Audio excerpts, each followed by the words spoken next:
Hi, everyone. Anne O'Connell with OC Publishing here, and welcome to the Author Journey. I'm really excited about our lineup for this year is absolutely incredible. And today's guest is coming back. We had her last year, maybe a year and a half ago, when her last book launched. But today, we got a whole new book to talk about, more exciting stories to tell. And so today's guest is Janice Landry, who is joining us. We're both here in Halifax, Nova Scotia, which is very exciting. I'm just going to tell you a little bit about Janice before I bring her up to join me. She doesn't really need a huge introduction, but Janice is an award-winning Halifax journalist who has received 3 national awards for her mental health advocacy, books, and writing. She has worn numerous hats during her 35-year career: radio traffic reporter, television reporter and anchor, university instructor, script writer, video producer. She's worked in strategic communication. She's a mentor, a conference host and presenter, a magazine writer, and a social media management. Woof! It makes that is not impressive. I don't know what would impress you, but today I'm so excited to see Janice back with me to talk about her latest book, Eye of the Ocean, and so much more. Hi, Janice. Hi, Anne. Thank you so much. I'm tired just listening to that list. Holy Hannah. Man. Oh man, wow! You might need to hire a little extra help to get you through the day, right? No help over here. I'm a one woman band. That's it. I can see you with the cymbals on your knees and Yeah. right. My husband is a drummer, so there's a set of cymbals down the stairs. So if I have to clang or bang on his drums, I can go and do that anytime. How did I know? How did I know that, right? Well, welcome. Thank you so much for joining us again. I was really excited about catching up with you and finding out more of what's been going on in your world. And I also want to let everybody who's watching know, if you have questions for Janice, make sure Please. you pop them in the comments and just join in the conversation. Let's make it interactive. Linda Faye Schmidt has joined us. She says, hi, Anne and Janice. Hi, Linda. Yay. Yay! I'm so International. Yay. I follow Linda on social media, and she's so extremely inspiring. And I think what this underlines by Linda joining us today is just how great of a community we are of writers and creators, that we support one another. And I have never met her in person, but I hope I get to, and I'm very grateful. So thank you so much. Oh, excellent. Linda is joining us from Panama. And we're just in the throes of getting ready to launch her next book. So that's very exciting. And Abdur Rahim says, the YouTube channel is nice. Thank you so much for joining us. Thank you. Well, that's great. So let's jump right in and let's talk about this new book, number 6, right? It is. It's still weird for me to even say that, because, I don't really know where they come from. People ask me that. And of course, some ideas percolate in your head for many years, and this is one of them. So I had known for at least 20 plus years that I wanted to honor my late grandfather, Vasil Bachov. And Vasil immigrated to Canada from Bulgaria when he was just 17 years old. And he came here with his brother Peter. So there's my grandfather right there, my papa. And he came with nothing, like many immigrants did, to Canada. He did not know the language. They basically carried, I'm so proud of him, there he is. That's the only known picture of my grandfather, my late grandfather, in one of his grocery stores. So he and Peter took a ship over from England, and they arrived in Quebec and made their way east to Nova Scotia. And when they came here, like many immigrants do, many millions of immigrants, they looked for their fellow countrymen. So my grandfather found some other Bulgarians living in Halifax, and they worked as laborers, and they shared one room. And I tell some of these stories in the book. So the opening is a tribute to my papa. And these 4 Bulgarian men shared one room in Halifax, and one, and this is a quote, courting suit. So when they had to go out to take an appointment, they had one suit and one room, and the 4 men lived there. And these men, I know, it's fabulous. And the thing is, their work ethic, my grandfather's work ethic was really unparalleled. And he went on with these other Bulgarians to start a chain of grocery stores here in Halifax called the IPC stores. So they went from really having nothing to having, before he died, a chain of small grocery stores in the city that went on. He, unfortunately, in his 60s, had a heart attack and died when he was working in one of his stores. And it's not lost on me that my papa was a laborer in his early life, and he died as one. His family were very dirt poor sheep farmers in Bulgaria. And our cousin, my cousin Barry Botchoff, who's from New Brunswick, was invited to Bulgaria by our descendants there, and was taken around the family homestead to the mountain in northern Bulgaria where they used to tend to their sheep. And look, I was talking about it. I know, right? So this is just some little piece of work for me. This is a really big piece that took really decades of him, like Barry going to Bulgaria, interviewing Barry twice, and then setting out to try to pay homage to someone that really I never met. I never knew my papa, but I know if you look behind me, I'll just get out of the way. That dining room set right there was my grandfather's, my grandparents. So I work today as a freelance journalist, and I have a company called Groundhog Productions. I was born on Groundhog Day, which is next week. Oh, wow. Happy early birthday. Thank you.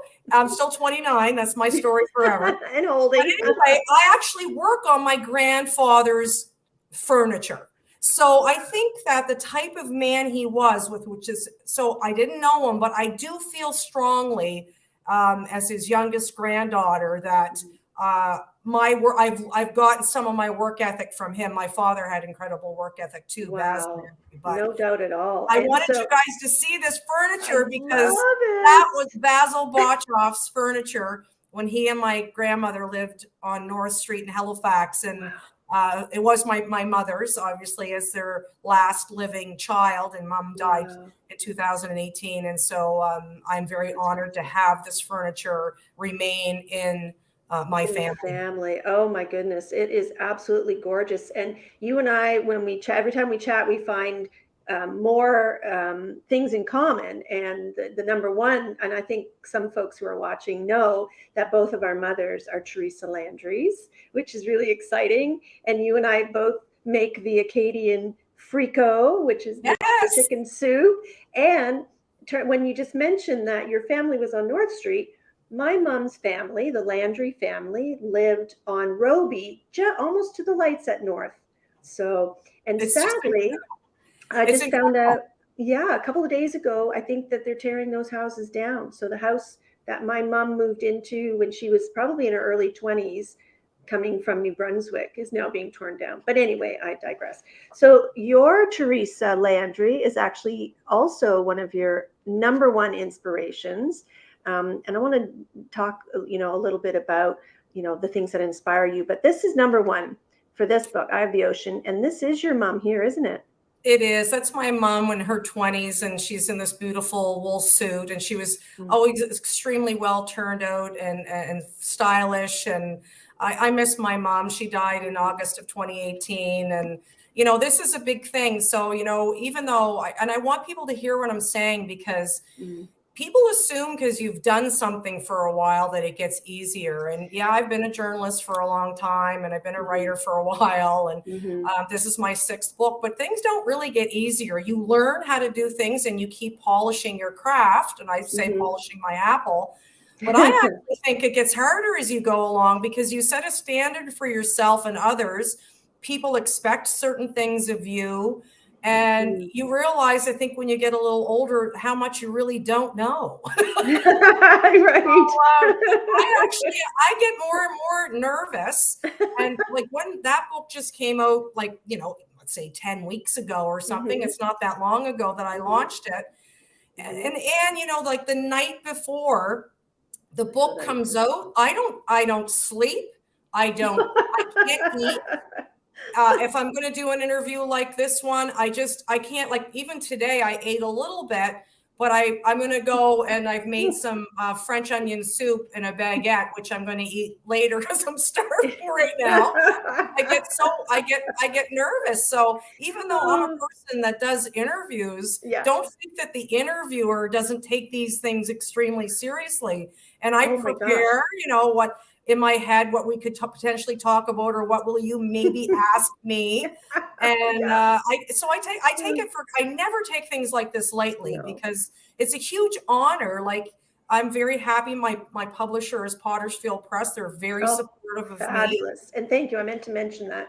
Press.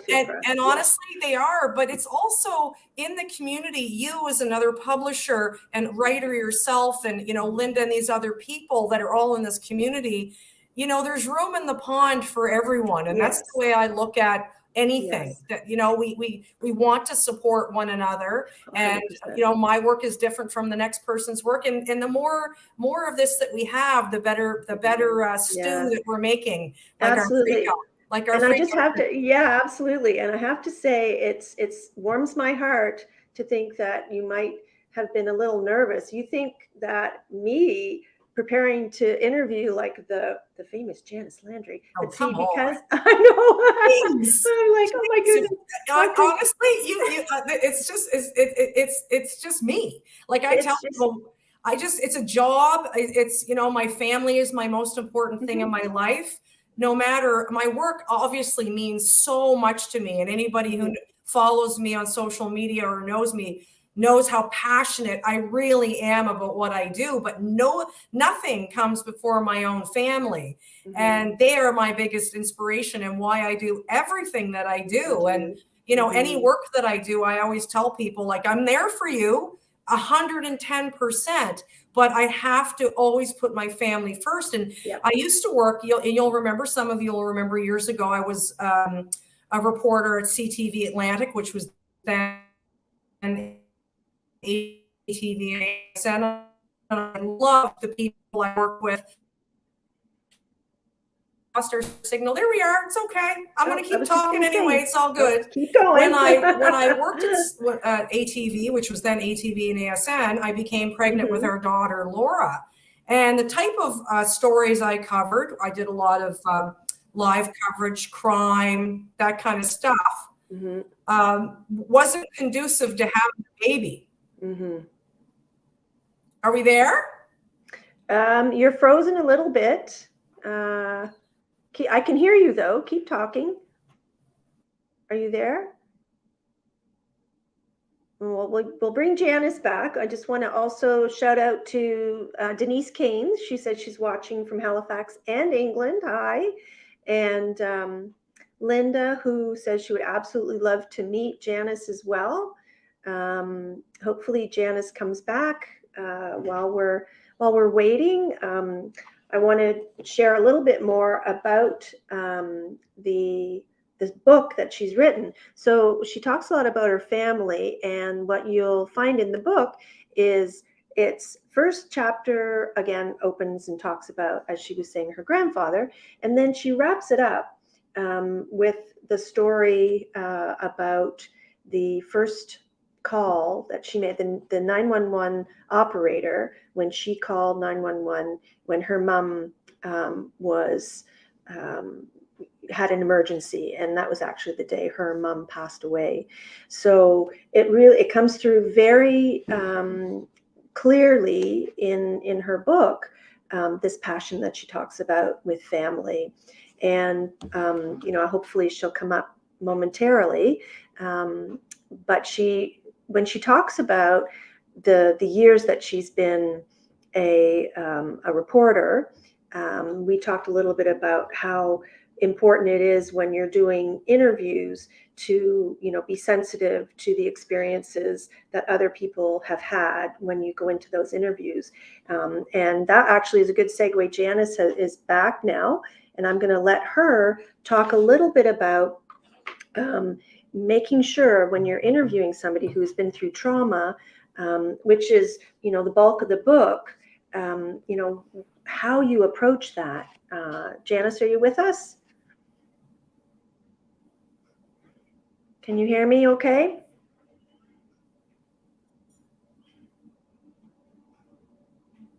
Okay, I've got you, your video. Is your microphone on?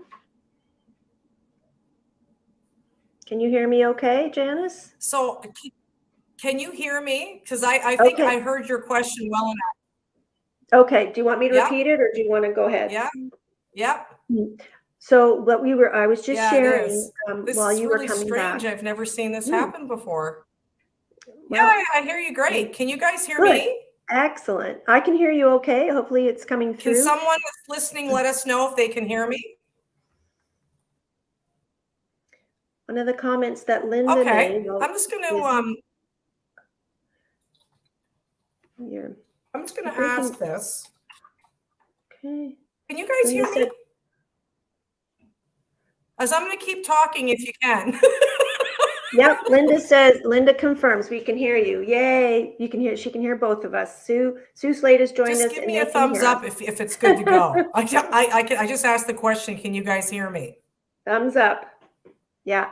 And we have Eloise Harris from the UK watching. So And I think you asked me about preparing to interview people about sensitive. yes. Oh, fabulous. So you were asking me, Anne Louise, about interviewing people. And this is really, really difficult. Tell me if you can't hear me. Just break in and tell me if you can't hear me. Okay. There's no textbook. You know, I studied at the University of King's College here, and I took honors degree in journalism, and I graduated with distinction, and all that's very nice. But there's no textbook in the world that prepares you to sit across from somebody who's gone through something really difficult in their life. And I Mm-hmm. think that you have to, as a journalist, take it extremely seriously, and I do. And this is the kind of stuff that keeps me up at night, because you want to not re-traumatize the person when you're speaking with them, and allow them to feel that they're in a safe space and they're being heard and Right. respected and valued. So I think that I keep that top of mind whenever I'm talking to someone, is that, you know, they are so important to me. And I always make sure they know that I won't, you know, if there's anything that they're ever uncomfortable discussing, we're not going there. Right. And I let them kind of guide the conversation too. Like, there's a lot of cues you can get from people by physically either doing what we're doing and seeing them, being Yeah. present with them in the room or whatever. A lot of cues about the way people say or even don't say something, right? So those Mm-hmm. pauses and nuances, which is why in my books you'll see I do a lot of, I write, but then I have little interview excerpts where I Yeah. ask a question and the person gets to answer the question in full. And a Mm-hmm. lot of that is giving control back to the person I've talked to, so that they're verbatim quotes, Mm-hmm. and sometimes chunks of a little, like a whole page of a text of an interview. And you know, I got called out on that. I'm going to be honest with you. I got called out on that by a critic when I was an early writer. And it doesn't matter to me. I'm not going to stop the way I write. I I write. think it's very effective, and I think just as many people would say, it's one way of presenting, right? An interview, and It like you is. said, it honors the authenticity of It what also that gives person is sharing. control. It gives control Yeah, back to the person you're yeah, interviewing. So they know if they're talking about something that's extremely important, yeah. that I'm not going to misquote them or, Yes, right. and that happens in journalism a Yeah, lot. straight up. You see Yeah, that. So yeah. it's sort of interwoven. So there's, you know, Mhm, obviously like a storyline, which, you know, mhm. you're going to weave the ribbon that goes through the story. But I Yeah, love interviews, and yeah. I still watch all kinds of interviews. The art of interviewing is extremely interesting to me. So I Mhm, honor that in the way I write. And I like to give people a bird's eye view, like mhm, they're in the interview with me, and mhm. asking those questions that, you know, there's always that question people want to know the answer to, and, you know, you have to go there. But how you Absolutely. do that is extremely delicate. And, Mhm. you know, I mean, I have 35 years in and I'm still learning. So Right. it's an art form, learning how to Yeah, interview and being delicate.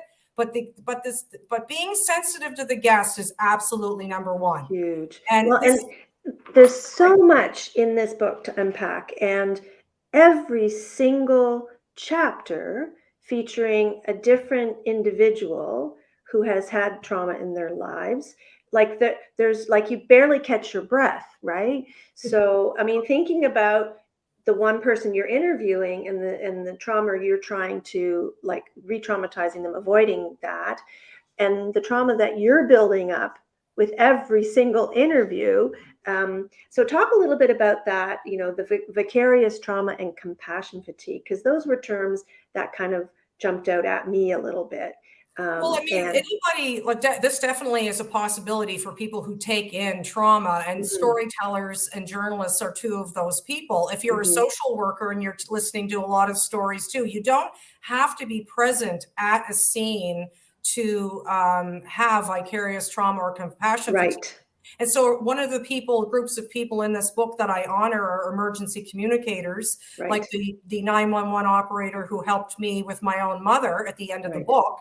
And of course, the people who are emergency communicators are what we refer to as first responders. So they're not physically present at the fire Right. or at the accident scene, but they're helping you as the caller. You call 911 and they're Mhm, constantly taking in these calls all through their shift. So mhm, if I'm a firefighter, I may go to X number of fires on a shift. My dad was mhm, a firefighter. I'm mhm. I'm not a firefighter, but my dad was. And if he worked a shift, they would do 24 hours on and then X days off, they would go to so many fires on their shift. Mhm. An emergency communicator can do dozens of calls in a shift because as soon as they hang up the phone, someone else is Again. calling 911. Mhm, So people like that, and storytellers, anyone who's taking in information can certainly, medical workers, people who mhm, are listening to stories or listening to their patients, family mhm, members who are caregivers on the front line, they're looking after people. All of these mhm. people can experience something called vicarious trauma or compassion fatigue. And Right. I know it's something I have to be very careful of because I talk to so many people over the years that have very delicate, sensitive stories. Mhm, And I'm way better at that now than I used to be because mhm. when I was a kid and did my training, there was no training back in the 80s and 90s when I was in school and first out. Nobody talked about this stuff. I don't even think they really understood this.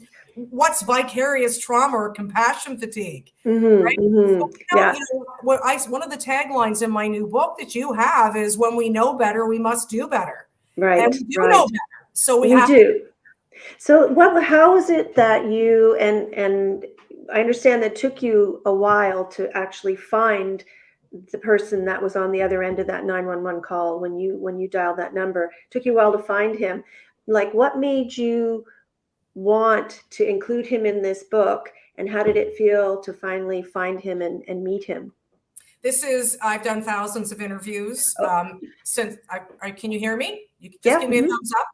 I've done thousands of interviews, and the interview with Jason Cochran, and that's his name, Jason Cochran, who's the senior EHS 911 emergency communicator. With the day I called 911, he's the guy I got. And Jason was in the middle of what was absolutely one of the worst days of my life. He's trying to talk my husband and I through CPR on my mother, and my mother was in the very last stages of her life when I found her. Oh boy. It was terrible, and I'll leave it at that. I realized later that Jason was my lifeline to hope that day. He was calm, he was cool, he was collected, and your world is just falling apart all around you. And so after many months now, this didn't just happen. I went away and thought Right. about this. Mhm. You're processing, the loss of your own mother. I realized this person was my lifeline to hope. And my last book, Silver Linings, in 2019, was all about gratitude. So as a Mhm. storyteller, I'm trying to figure out, where do I go after The gratitude? threads. Yeah. Mhm. Jason had presented to me hope. My grandfather's story as an immigrant coming from Bulgaria to Canada was a story of hope.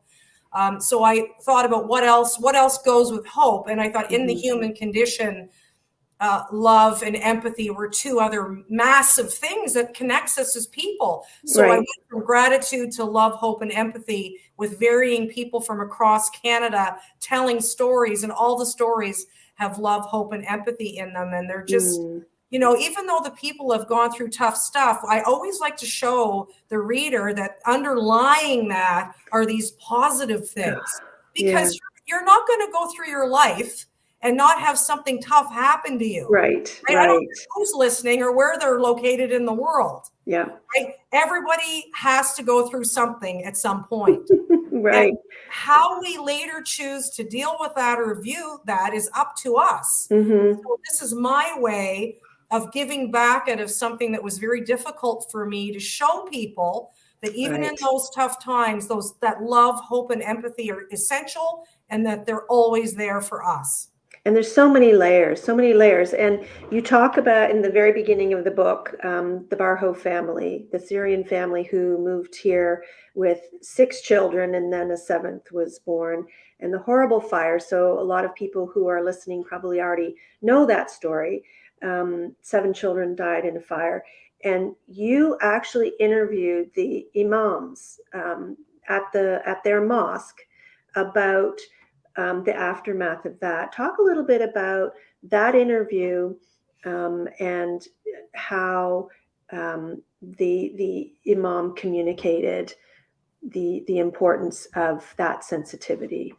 I just have to say that I think as a community here in Canada, we have to hand it to these people, and not just them, but the Heart Society of Nova Scotia that helped to bring a Barho family, the Hands East Assisting Refugees team. First of all, I'm donating all the money that I would have made from sales of Eye the Ocean to the Heart Society so they can help refugees like the Barho family. So right now, Heart is assisting refugees from Syria and the Ukraine, because these people are like, you just turn on the news every night and watch what's happening in the Ukraine or elsewhere in the world.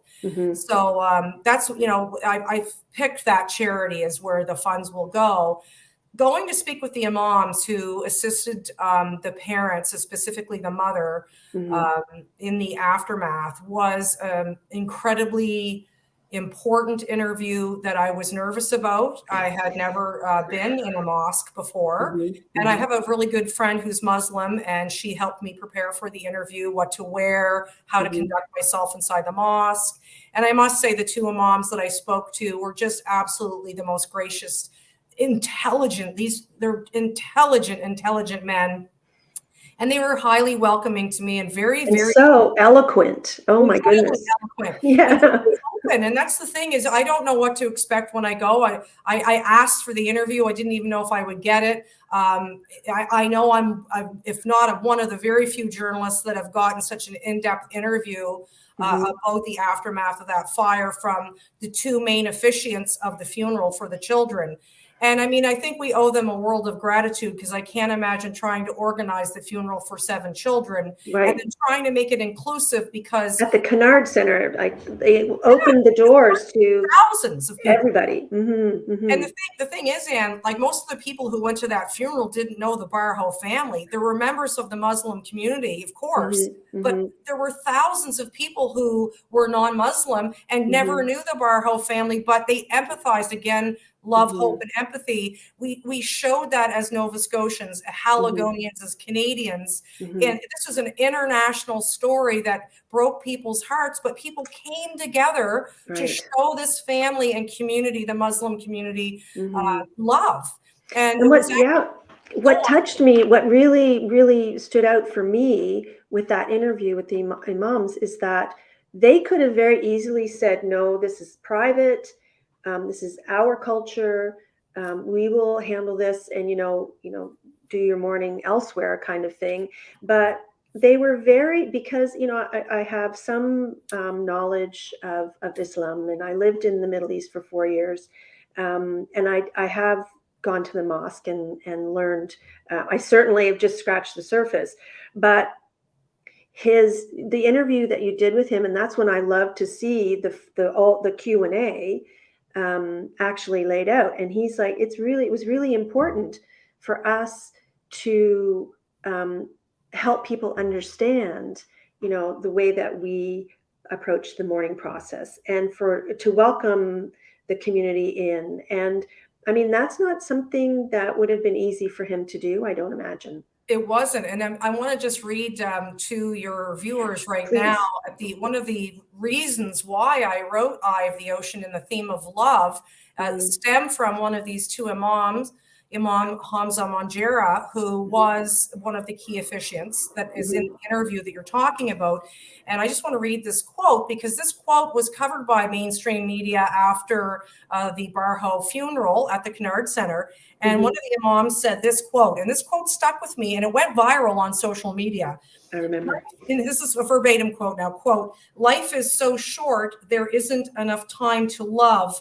I don't know where people find the time to hate," unquote. When I saw that quote, and it was actually one of the first people to put that quote up on social media was one of the founders of the Heart Society, and it was shared like tens of thousands of times. Yes, I think I even shared it. Yeah. I saw that quote as a person, not as just as Janice. Yeah. And of course, we're all in mourning. It was horrific. And again, my dad was a firefighter, so I live with my dad through the death of a child at a fire, not 7, 1. And, when I saw that in Mom's quote about love, I thought that's it. Isn't it really what it's all about in life? Yeah. Life is too short, people. Yeah. So let's come together. And that's exactly what was done at that funeral. Those imams allowed people in. They showed love, right? When not love was always shown to the Muslim community in Canada, they showed love. Yeah. And people came by the thousands, and that quote resonated with me. Yeah. But one of the pinnacle points of that interview is Imam Hamza Manjera takes his phone out. I tell him about the quote. I said, Imam, I'm here because this quote was one of the reasons I wrote this book. He said, Janice, I want to show you something. And I wait, takes probably a minute or two. I have no idea what he's going to show me. He takes his phone out and he goes to an audio recording in his phone and he plays a snippet of the former Rick Howe show on News 95.7. Rick's a really good friend of mine. Yes. When Rick and a caller discussed the actual love quote I just read. And the caller said to Rick Howe, amazing broadcaster and author, Rick, isn't that my wife and I were listening to the radio. We heard the imam's quote about at the funeral, and it's changed our lives. And I'm sitting listening to the imam, like watching the imam listen to them talk about his quote. It was mind-boggling. It just I couldn't believe it. You can't make this stuff up. No. It's like a movie scene. And these are the moments that are afforded to me by the work I do, which is extremely humbling. Well, and thank you ever so much for making it your mission to share those stories, because if you weren't at that funeral, or you haven't been in the midst of things like this, and you haven't had the need to call 911 and talk to that operator, it really does. The stories are all very eye-opening. And also I want you talk about with such passion. And before we went live, we were talking a little bit about New Year's resolutions and how we don't make them anymore. But I really loved what you are doing and what you did do for this year. So share a little bit about what this year's focus is for you. Yeah, and I mean, I don't want anybody listening to feel bad if they do make resolutions. I'm just really bad at them, people. You do you. Me too. So I just decided, instead of every time we come into a January, people talk about this, that, and I thought I can't do resolutions. So what can I do? And I thought, well, I'll pick a word for 2023, and my word is joy. Yes. So I'm trying to find joy, and when I say that, I don't mean running through fields of daisies, people. I mean, maybe it is. Things. So if today joy is going out in the air, I love nature. I love animals. I like to look at the birds. I like all the dogs in the neighborhood. I like to be outside to look at the trees and all the way the snow is on things. I look for the joy in the little things, and it helps me balance out. I mean, my work that I do is serious, right? I mean, it has beautiful undertones, but we're talking about tackling a challenging subject matter. Yeah. And I feel it's important because it's stuff people need to know about, right? It's life. but yeah, the joy, and I Joy. want to, as the weather goes on, I'm going to spend more and more time outside. I love to be by the ocean, happiest by the ocean and in the woods. This is how I spent my childhood. I was one of those kids that only came in when the street lights came on into Eve. Right, right. That's not dating myself. No, right. No, totally Not true. dating myself Yeah. because I'm still 29, and even though my daughter's 23, it's a new math. Well, that was the other commonality that we discovered as we were chatting. We both spent a lot of our childhood wandering around Herring Cove. My grandmother was there, and you grew up there. So on my other side, not the Landry. We've got lots of folks watching, and I just wanted to honor their comments and remind you before we wrap up, if anybody has any questions for Janice. But yeah, come on, people. Yeah, right. Yeah. Question. Well, they have lots of comments, and Linda's added, "When we support one another, we all grow and benefit." So she's very, very, very true. It's true. And Jane, do say hi, Jane. Hi, Jane. Fishnets and Fantasies author. Jane is. I love Jane. Talk Jane about is passion, right? Yeah, Jane is fun and she's hardworking, but you know what? Like, hear what I say there. She's fun. Like, you have people that you work in the community with, and they can get the job done. But she's a funster. So Jane, I love you. Oh my gosh. You know, I want to say, growing up, I mean, Eye of the Ocean. The book's title is The Cottage I Grew Up in. It was my grandfather's cottage in Purcell's Cove. So I grew up in Purcell's Cove. I spent time in Herring Cove, Sambro, Ferguson's Cove, all of them. Oh my gosh. For me, being in nature was a huge thing. I realize now, as a middle-aged woman, how important being in nature as a kid has been for me as a writer. Yeah, and absolutely. You know, my dad said to me, this is very kind of private, I'll try not to cry. He said to me, you know, I can tell that you had a really good childhood the way you are now. And that's not exactly, it was, but he's like, you know, I mean, what kind of, you can't get a better compliment than that. No. These were in his final days before he died. You know, I can tell you're happy now, you're doing well now with your work and other things because of the type of way you grew up. Oh my goodness. It's so true. There is no higher compliment than that, because that's joy, right? So joy for me is usually nature, but joy for someone else could be music or painting or coffee with friends, or so I don't mean like this, all of the above. and cheese. Cheese for me. More cheese. I know. Sue says she finds joy in books. Sue Slade, of course. If anybody's out there, no Sue, Dartmouth Book Exchange. Did you say Sue? Sue. Now look, there is a champion for books. Right. I mean, with all in caps yelling champion equals Sue Slade. And Sue has been very supportive of me and my work over the years. And you know, go over to Dartmouth Book Exchange. You'll get lost in there for hours. And you might kidding. You'll come out in another alternate universe or something. It'll be worth it because it's a fun place, and the staff are incredible. Well, and Sue says, I don't know if you're following the comments. I can't say she's going to call you a funster for now on. I like funsters. I've been surrounded by them my whole life. Sometimes we get into a little bit of trouble, and we'll leave that for another not live. Oh my goodness, right? Well, we have one more question before we wrap up. Jane has a question that would have been on my list for sure. What's next for you, Janice? So that's a great question, Jane. And I've realized that I'm being completely frank here with listeners. In 2022, launching Eye of the Ocean and talking about the death of my mother was extremely taxing for me.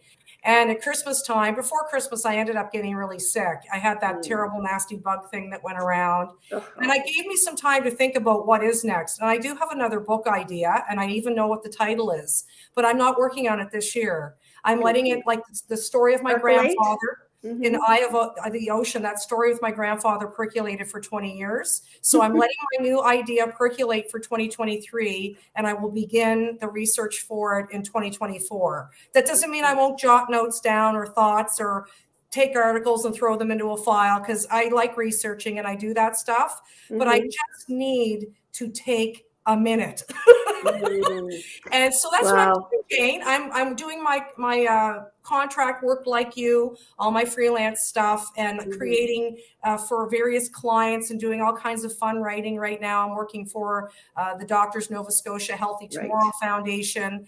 I love them. They're fantastic people. I'm so honored. I'm doing a series of videos with my friend Paul Darrow. So there's all kinds of little things I work on. They're big things. I shouldn't say little Right. things. They're a lot Right. of work. But time for my next thing to percolate, and I need to take it down a notch, Notch. which is Yes. hard. If you just watch me talk about it, it's hard for me to do. Well, I want to remind everybody, if you want to know more about Janice and her books, go to her website, janicelandry.ca. And I'm sure that there's lots of ways to reach out to you there, Janice, and to follow you on social media. And my goodness, it's hard to believe that we've just covered so much and unpacked so much, but you'll have to promise to come back and we'll chat again, because like all of the things that we talked about, we could spend a whole hour on. So And the next piece will make sense from this one, but it will be different. I'll just say okay. that. But Ooh. I just can't, my poor old brain is just up there, and it's just like soggy or something. It just needs, I got to take it out and put it in some ice water, and then I'm going to take it and put it back in and jumpstart it, and I'll be okay. Oh, that's wonderful. And I also want to reiterate that Janice is donating the proceeds from Eye of the Ocean to HEART, which is the Hants East Assisted Refugees. Assisting Refugees team, the Hants East Thank you. Assisting I can't Refugees. believe I got that. Don't worry about it. I'm not making a cent off this book. I'm very proud of this. I've never done it before, and I probably will never do it again. This is a complete work of philanthropy for me, honoring my late parents and my papa from Bulgaria. Oh, well, thank you so much. That is just absolutely, it just warms the heart. And we'll bring you back again and find out more about what you've got going on. But thank you so much for joining us today. It's been such a pleasure. I am honored. And thank you so much to everybody who tuned in. Those names, all of you, I can't tell you how much it appreciates. It takes a village. So thank you for being part of my village. I need all the help I can get, people. That's wonderful. Thank you, Janice. Oh my goodness. It is time to sign off for today's author journey. And as Janice said, it really is a village. So help one another, raise one another up, get out there, buy books, do reviews, support authors, and, give someone a smile. Make sure you recognize those first responders and folks who are out there for us every day. So for now, I'm Ann O'Connell with OC Publishing, and we'll see you next week on the author journey. Thank you so much and have a wonderful day.